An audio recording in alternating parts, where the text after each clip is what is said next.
На столе аккуратно разложены удостоверения и военные награды. Каждую из них Зульфира Гергокова бережет как зеницу ока. Рассказы отца Мухтара помнит с детства. Как средний брат Махмуд забрал его и старшего Суфияна в Москву. Как поддержал сестру Софьят. Как помогал троим младшим.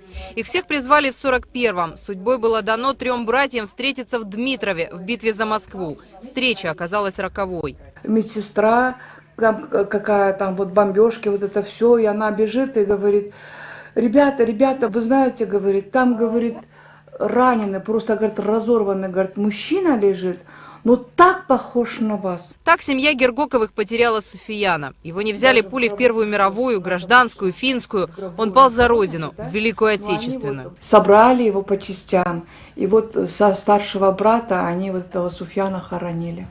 Черно-белую фотографию с могилой под деревом Гергоковы хранят до сих пор. Память о младшем Магомеде только в сердцах. Нет даже снимка. Он погиб в первый год войны. Чтобы бороться с фашистами, Софият отдала единственную дочь в детдом. Она помогала раненым, заслужила звание подполковника медицинской службы. В это время оставшихся в тылу родных выселили из республики. Зятья вот этих 5 сестер, они были на фронте.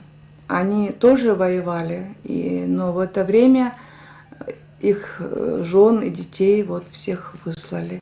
На поиски уже в мирное время ушел год. Искали в Киргизии, нашли в Казахстане. Уезжать от родных оставшиеся в живых Махмуд и Мухтар не захотели. В Кабардино-Балкарию вернулись только в 53-м, всей семьей.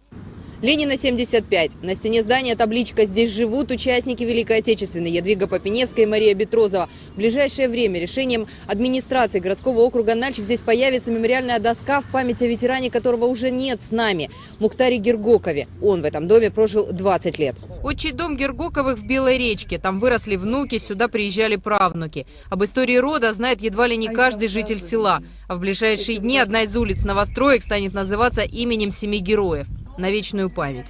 Наталья Булат, Беслан Хаконов, Вести, Кабардино-Балкария.